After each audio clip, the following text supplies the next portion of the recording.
Jadi hadis ke masjid itu dahsyat ya. Kita baru datang ke masjid dengan niat ibadah, itu langkah pertama meningkatkan derajat, beri pahala. Langkah selanjutnya menggugurkan dosa-dosa kecil. Ya, sepanjang bukan yang disengaja, yang harus ditobati. Sampai ke masjid dapat 25 kebaikan. Jarak satu ke dua 500 tahun. Dua ke tiga 500 tahun. Masuk sholat dapat 27. Zikir dapat pahala lagi. Ya, beda kan dengan sendirian, apalagi di luar masjid kan? Maka Umar melihat, nah asal tarawih ini, asalnya kan ditunaikannya di masjid. Nabi kan ke masjid. Ya kan? Cuman karena Nabi khawatir jadi wajib, bukan karena nggak boleh di masjidnya. Tapi karena dikhawatirkan karena Nabi masih hidup, turun wahyu, kemudian tarawih jadi wajib. Kata Umar, kalau ada yang nyebut saya bid'ah, ini bid'ah yang terbaik. Ini bid'ah yang terbaik. Nah, ini muncul bid'ah hasanah itu dari sini asalnya. Jadi kalau ada yang nyebut saya bid'ah, ini bid'ah yang terbaik. Padahal bukan bid'ah. Jadi ini mengandaikan saja. Kalau ada orang kurang ilmu, nuduh saya bid'ah, maka ini bid'ah yang paling bagus. Ya Umar siapa? Sahabat Nabi, dekat dengan Nabi, mertua Nabi, disebut masuk surga tanpa hisab bersama Nabi dari 10 orang. Lantas ada orang menyebut bid'ah, itu kurang minum susu. Oh. Fikih dakwah didahulukan. Ya, sebelum masuk ke fikih muamalah, dakwah dulu. Karena mungkin dia belum tahu. Ya, Nabi itu ngasih bahasa majas kiasan. Orang nggak ke masjid, ya kan? Kemudian tetangga masjid nggak ke masjid, seperti suasana terbakar rumahnya. Karena lebih baik dibakar rumahnya. Maksudnya apa?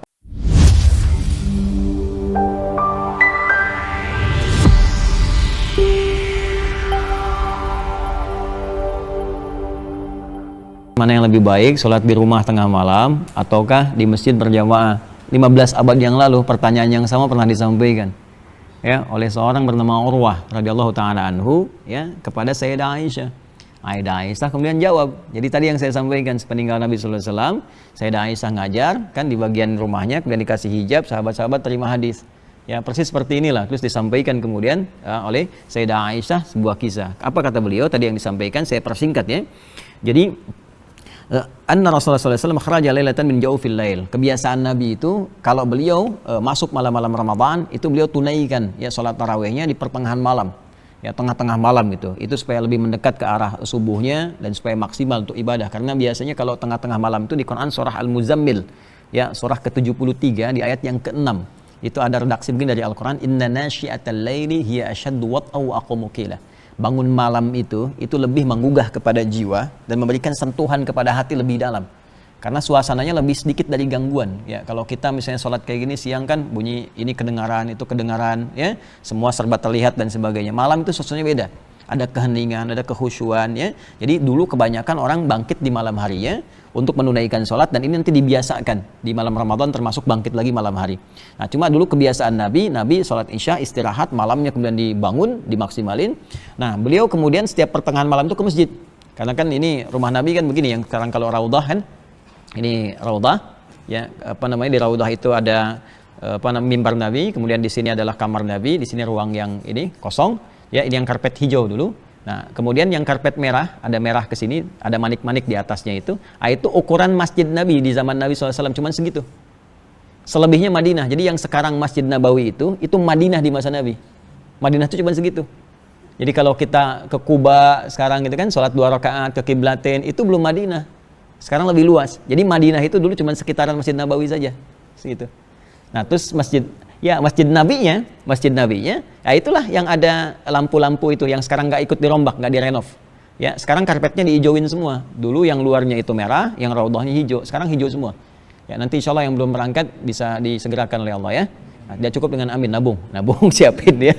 Nah, jadi di sini ini wilayah Masjid Nabi. Nanti di sini ada misalnya sini ada rumah Nabi SAW dengan Sayyidah Aisyah, nanti ini rumahnya Sayyidah Fatimah dengan Ali bin Abi Thalib, ini ada istri-istri Nabi di sebelah sini, nanti ada malaikat Jibril kalau datang, ada babu Jibril yang keluar dari Baqi, ya, nanti ada rumahnya Umar bin Khattab di sebelah sini, nanti kalau ke sana saya tunjukin satu-satu biasanya, saya tunjukin, nanti jadi kita tahu suasananya bagaimana tempo dulu itu.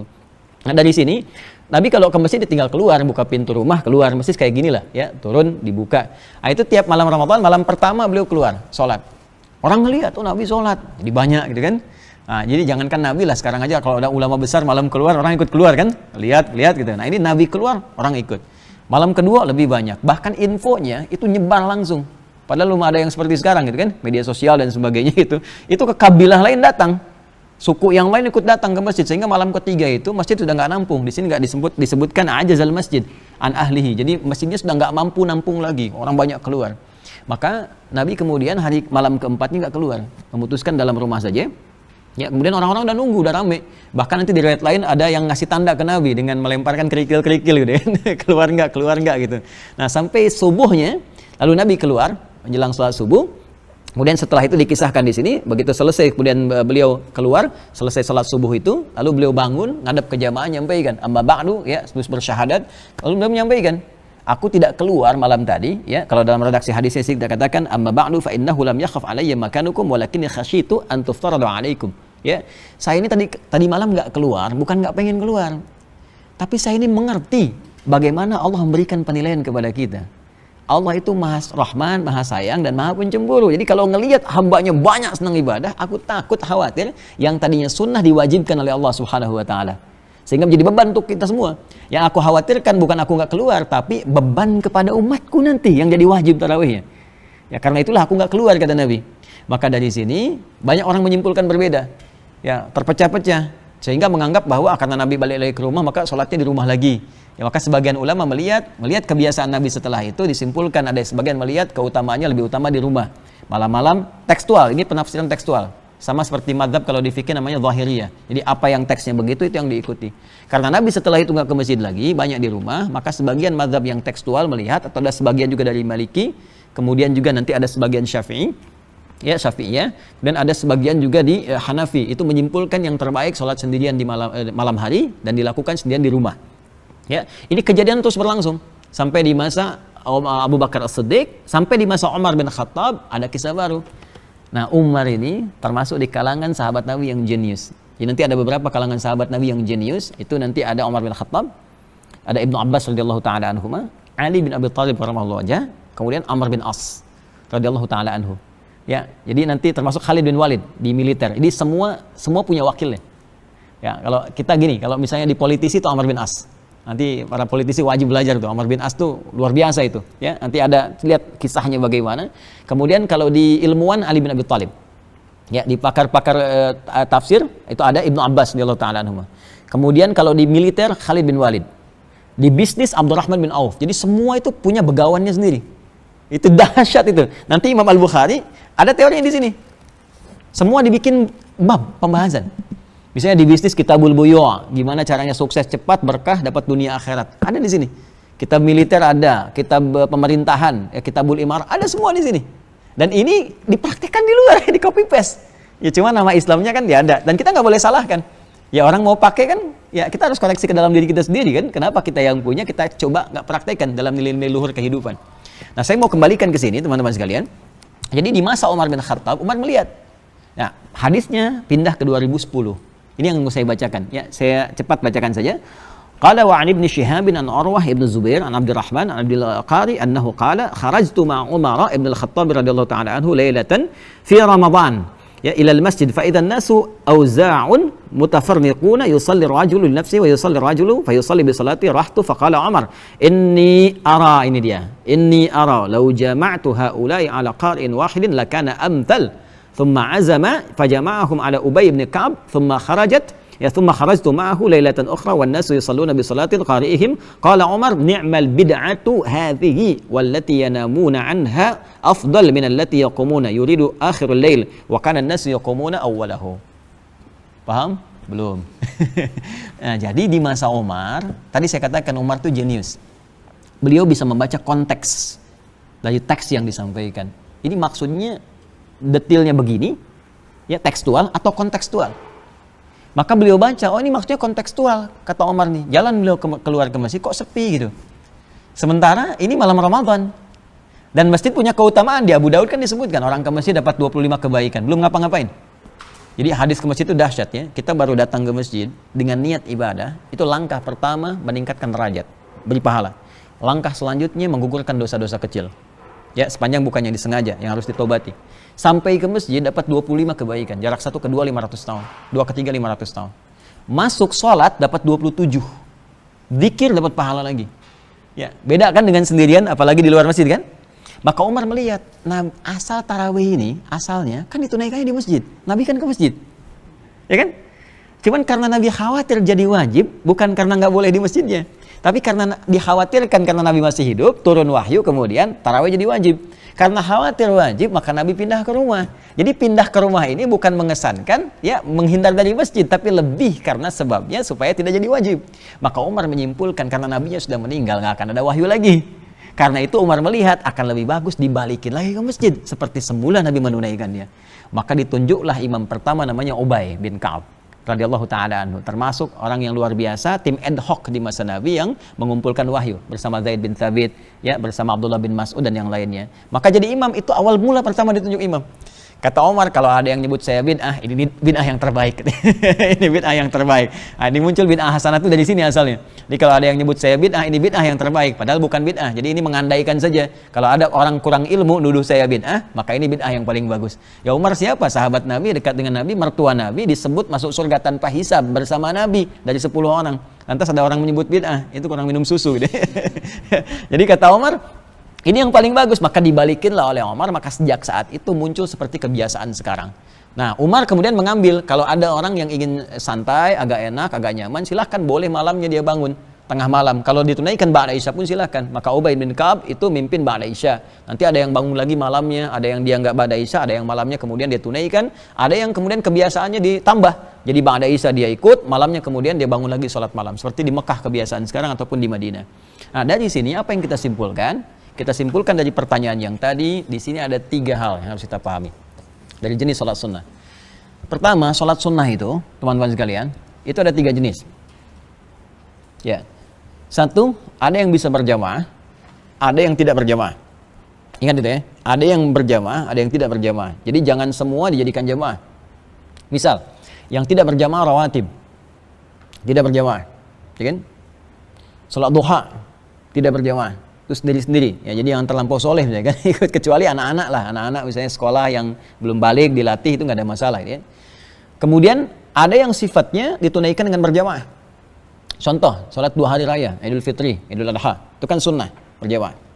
Kemudian tarawih, ya tarawih, termasuk qiyam malam hari itu, ya diambil tadi tahajud, ya sebagian tahajud nanti ada penguat di Abu Daud nomor hadis 1367. Ya saat Nabi sedang sholat sendirian, ya tiba-tiba datang Ibnu Abbas di rumah Sayyidah Maimunah, kemudian ngikut Nabi di belakang, ditarik oleh Nabi supaya sejajar. Itu sholatnya sholat malam, tahajud. Ya, di nomor hadis 1365 sampai 1367. Ini saya tunjukkan supaya nggak dikira ngarang gitu kan. Nomor hadis 1367. Ya, dari 65 dulu. 306. Ini dia. Nah, betul, ya. Nah, ini 65 di sini, 67 di sini, 1367. Jadi di sini dikisahkan, ya teman-teman sekalian, nanti Nabi SAW menginap di rumahnya Sayyidah Maimunah, kemudian Ibnu Abbas ikut di situ. Ini hadis tentang doa bangun tidur, bagaimana dari Nabi bangun sampai Nabi tahajud. Ya, ini kalau saya bacakan di ingatan saya misalnya, karena Nabi SAW istaiqadha min naumihi fajalasa. Ada Nabi SAW kalau bangun dari tidurnya beliau duduk, famasaha biyadihi min athari naumi, kemudian beliau menghapus dengan bekas ngantuknya. Jadi kalau bangun tidur jangan langsung beraktivitas. Sunnah Nabinya hilangkan dulu ngantuknya. Jangan dulu baca doa. Ingat, baca doa dalam keadaan ngantuk, apa yang dipahami dari baca doanya? Tiba-tiba baru alhamdulillah plak tiduran lagi, bangun jam 7 gitu kan. Jadi hilangin dulu ngantuknya. Setelah itu baca 10 ayat terakhir di surah Ali Imran, baca doa bangun tidur, kemudian dhahaba ila syinin mu'allaqah, pergi ke tempat tertutup berwudu, lalu menunaikan salat. Disitulah datang Ibnu Abbas. Ya, jadi begitu datang, beliau menyampaikan, saya salat di samping Nabi, ditarik oleh Nabi sejajar, lalu Nabi salat 2 rakaat, 2 rakaat, 2 rakaat, kemudian 2 rakaat sampai witir 1. Ini yang asalnya salat malam formulasi 2-2-2-2 ujungnya 1 atau 3. Asalnya di sini di Abu Daud. Ya, kalau yang formulasi 4-4-3 itu dia Al-Bukhari, riwayat Sayyidah Aisyah. Adalah Nabi sallallahu alaihi wasallam kalau di rumahku, di rumah Sayyidah Aisyah bersama Sayyidah Aisyah itu salatnya 4 kemudian 3. Kalau di rumah Sayyidah Maimunah 2 kemudian 1. Ini petunjuk kepada kita kalau jadi imam lihat makmumnya. Ya, kalau makmumnya misalnya nyantai, enak, biasa, ya silahkan 2, ya kan? Tapi kalau makmumnya misalnya punya kekuatan atau ada dalam kondisi yang buru-buru atau bagaimana bisa 4-4-3, nggak ada masalah. Senyamannya di situ, ya. Baik, yang salah yang tidak belum tentu salat, karena belum tentu salah karena sunnah. Sunnah itu boleh dikerjakan kalau uzur yang nggak berdosa gitu kan. Hati-hati itu di fikih, jangan sampai keliru, ya. Jadi ini asalnya. Jadi yang pertama ada yang boleh berjamaah, ada yang tidak. Jadi ini dalil tarawih boleh jamaah, tahajud boleh jamaah. Walaupun tahajud nanti ada detil. Ada yang mengatakan kata ulama asal tahajud itu sendirian. Kalaupun berjamaah ada dua hikmahnya. Satu, mendidik keluarga terdekat ya untuk meningkatkan ketakwaan pada Allah seperti ngajar anak-anak tadi dan sebagainya. Di rumah suami jadi imam buat istri, buat anak-anak ya. Atau yang kedua, ingin menambah kehusyuan dengan hadirnya seorang ulama, syekh atau imam yang bagus untuk dibacakan, mengembalikan kekuatan kita dekat dengan Allah. Nah, ini di hari-hari Ramadan yang dibiasakan di Mekah juga bangun lagi malamnya, di Madinah begitu. Nah, jadi ini yang pertama, sifat jamaah dan tidak. Yang kedua, ada yang ditunaikan di rumah yang utama, ada yang ditunaikan misalnya di masjid yang utama, dan ada yang khusus di lapangan. Ya, baik. Jadi yang di rumah itu umumnya sholat-sholat yang ditunaikan dengan tidak berjamaah pada umumnya. Ya, biasanya kalau rawatib ya, yang nggak melekat dengan sholat fardunya, itu kan rawatib itu melekat. Nabi biasanya kan sholat di rumahnya dulu, begitu kemudian setelah sholat sunnah baru beliau berangkat ke masjid, kan?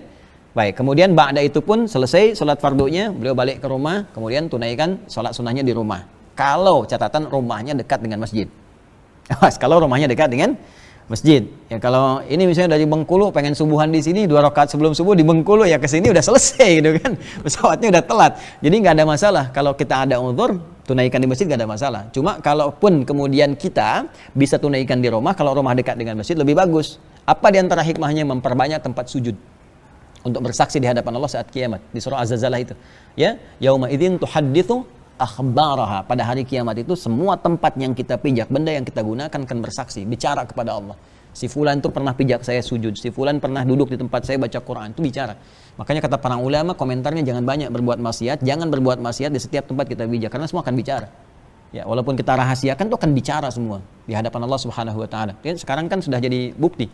Ya, di scan, bisa dicek, bisa dilihat sidik jari macam-macam, kelihatan udah bicara di dunia aja udah ditampakkan. Ya, di dunia udah tampak, apalagi di akhirat, kan? Ah, jadi ini bagian yang pertama yang melekat. Nah, hikmah kalau di masjid pun kan pernah lihat tukar posisi ya, atau pindah, itu bukan kewajiban, tapi memang sunnah yang diarahkan untuk memperbanyak tempat sujud. Makanya ada yang geser, gitu kan? Dan nggak harus tukar posisi, ya, nggak harus tukar posisi, gitu kan? Di PAW pergantian antar waktu sholat. Jadi nggak harus begitu, maju dikit nggak apa-apa. Yang penting tempat sujudnya berpindah. Jadi nggak harus paksa orang lagi zikir begini, Pak, tukeran Pak, jangan ganggu orang gitu. Biarin aja orang zikir. Nah ini butuh ilmu juga. Kadang-kadang orang pahamnya harus tukeran. Orang lagi zikir, lagi baca Quran disuruh pindah kan? Nah itu jadi salah gitu. Ya, jadi biarkan orang zikir, biarkan baca Quran. Anda tinggal maju dikit atau mundur dikit. Ya, kalau memang mau tukeran, orangnya sama-sama mau, nggak ada masalah. Ini yang kedua. Yang ketiga, ada yang sifatnya di lapangan. Ya, lapangan. Ya seperti hari raya karena harinya luas, banyak gitu kan, maka lebih utama ditunaikan di tempat yang terbuka lebih luas. Lapangan yang dimaksudkan, ingat ini yang penting saya garis bawahi. Yang dimaksud bukan menunjuk sebuah lapang dalam arti tempat. Tempatnya lapangan itu bukan, tapi menunjuk tempat yang luas. Keluasan tempat. Jadi kalau masjidnya lebih luas dibandingkan lapangan yang ada, maka masjid lebih diutamakan. Ingat itu ya. Nah, hadis-hadis tentang lapangan ini asalnya begini. Jadi Nabi itu kan Masjid Nabawi kan belum seperti sekarang. Sedikit kan? Ya, karena sholatnya di tempat itu terbatas, terus banyak orang datang. Sholat itu kan boleh, perempuan haid boleh datang. Tidak sholat, tapi menyaksikan dan ikut berhari raya bersama itu. Makanya nanti saya akan bahas di sebelum kita masuk sholat id, di 2 hari sebelumnya, sunnah-sunnah yang hilang sekarang. Ya, kenapa nggak kita sediakan posisi untuk perempuan yang tengah haid misalnya, ya dikasih tempat khusus, kasih makanannya, anak-anak dikasih bagiannya, berikan mainan, mungkin anak-anak yang senang mainan, anak-anak senang kue-kue, hadirkan di situ, jadi mereka merasakan raya. Orang-orang tuh dulu sampai tanya lagi, mah kapan lagi ada raya semacam ini? Jadi kita harus wujudkan suasana sampai anak-anak nanya, kapan lagi Idul Fitri? Kapan lagi begini? Ini kan kesan itu nggak terbangun, mau datang nggak ada space-nya, nggak ada tempatnya, jadi suasananya nggak terasa.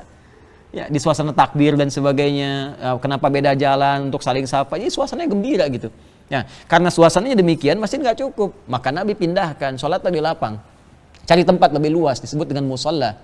Maka carilah keluar, tempat lebih luas, geser keluar. Nah, kalau hujan, kata Nabi di Al-Bukhari, balik lagi ke masjid.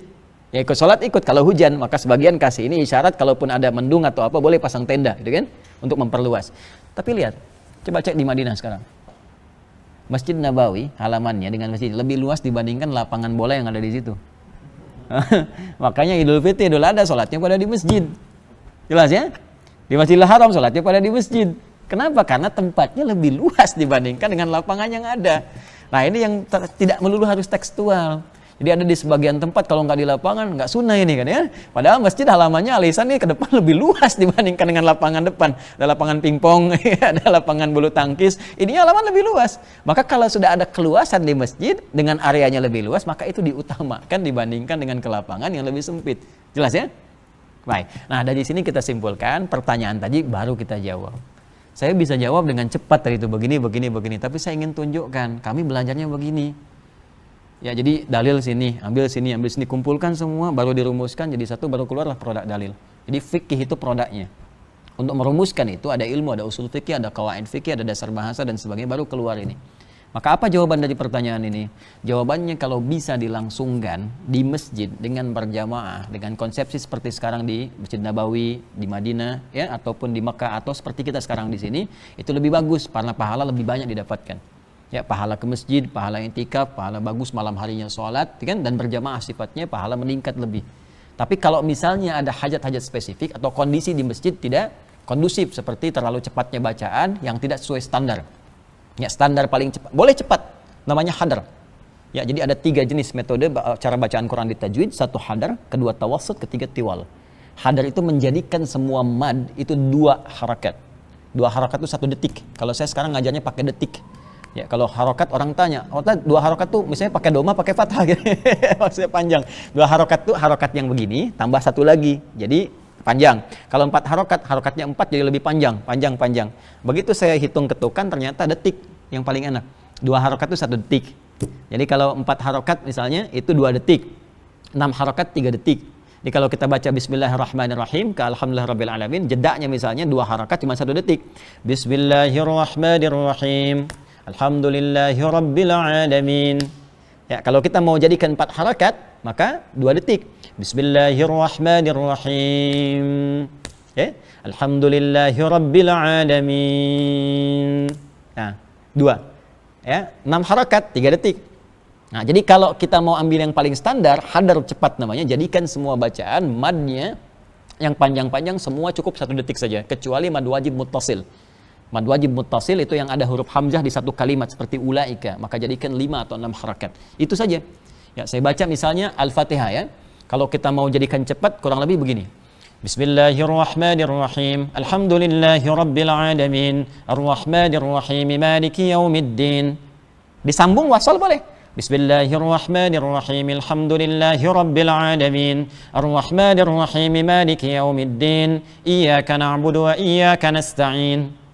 Ya, dan harus tertib. Tertib itu jangan yang 1 detik, yang 2 detik. Bismillahirrahmanirrahim. Alhamdulillahirabbil alamin. Arrahmanirrahim. Maliki yaumiddin. Nah, itu enggak boleh. Ya, harus tertib. Nah, kalau hadarnya sebatas itu enggak ada masalah.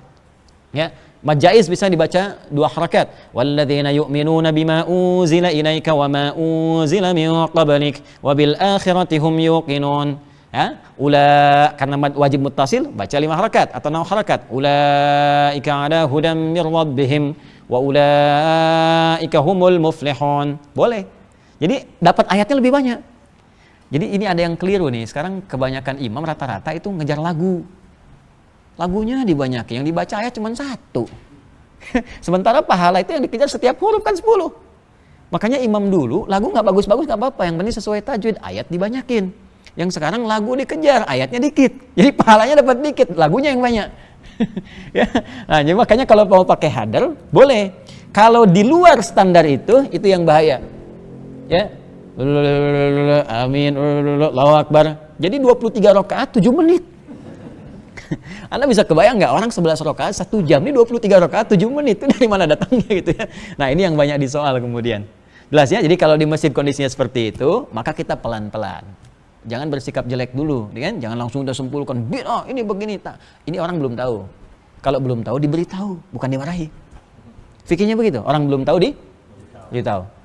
Maaf, kalau ada tetangga muslim dia, saya tanya sedikit ya, ada tetangga muslim, gak pernah mau ke masjid. Padahal dia mampu, jaraknya cuma 5 meter dari masjid, gak pernah mau ke masjid. Apa hukumnya? Kalau nggak tahu katakan Allahu a'lam. Apa hukumnya? Ada yang bilang bakar rumahnya kan. Kan begitu. Hukumnya ajak dia ke masjid. Oh, fikih dakwah didahulukan. Ya, sebelum masuk ke fikih muamalah, dakwah dulu. Karena mungkin dia belum tahu. Ya, Nabi itu ngasih bahasa majas kiasan. Orang nggak ke masjid, ya kan? Kemudian tetangga masjid nggak ke masjid, seperti suasana terbakar rumahnya. Karena lebih baik dibakar rumahnya. Maksudnya apa? Kepanasan. Panas itu maksudnya apa? Dia kan dengar orang sholat, dia kan dengar ini. Harusnya ada gejolak dalam jiwa dia. Tapi nggak ke masjid. Apa yang menjadikan dia nggak ke masjid? Bantu dia supaya ke masjid, dakwahi. Kalau saya dulu pernah praktekkan waktu di Lebak Bulus, ada informasi demikian, saya bilang gampang itu caranya. Nanti antum hari Sabtu setelah sholat subuh, ya kunjungi beliau, sebelumnya beli buah dulu. Ya datang ke situ. Begitu dipraktekkan datang. Assalamualaikum Pak, aduh Pak mohon maaf, saya kira sakit tadi nggak ada di masjid, dia saya bawain buah dia kan ngobrol. Wah itu duhurnya ke masjid, ya asarnya ke masjid. Itu akhirnya 5 waktu ke masjid, gara-gara buah tuh. Ya, datang kunjungin. Ya, saya kira antum sakit gak ada di masjid gitu kan, tengok kan, oh iya ada uzur, nggak pernah ke masjid tuh. Jadi besoknya ke masjid dia, datang lagi ke masjid. Nah itu kan satu cara gitu. Ada sesuatu yang elok kadang-kadang lebih didahulukan dibandingkan hukum yang lain.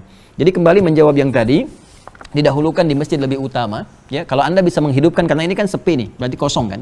Kalau teman kita ini bisa menghidupkan ke masjid dan banyak orang datang, dia dapat pahala lebih. Karena dia menginisiasi, dan kalau ada orang datang lebih banyak lagi, maka dia dapat pahala dari orang-orang yang mengerjakan tanpa dikurangi sedikit pun. Hadisnya sahih 2 kalimat, man sanna fil islami sunnatan hasanatan falahu ajruha mithla ajri fa'ilha min ghairi an yanqusa min syai'. Siapa yang memfasilitasi kebaikan dan dikerjakan kebaikan itu oleh orang lain, maka dia dapat bagian kebaikan itu tanpa dikurangi sedikit pun. Ramadan adalah bulan ibadah. Bulan kita kembali mendekat kepada Allah, entah di masjid atau di rumah.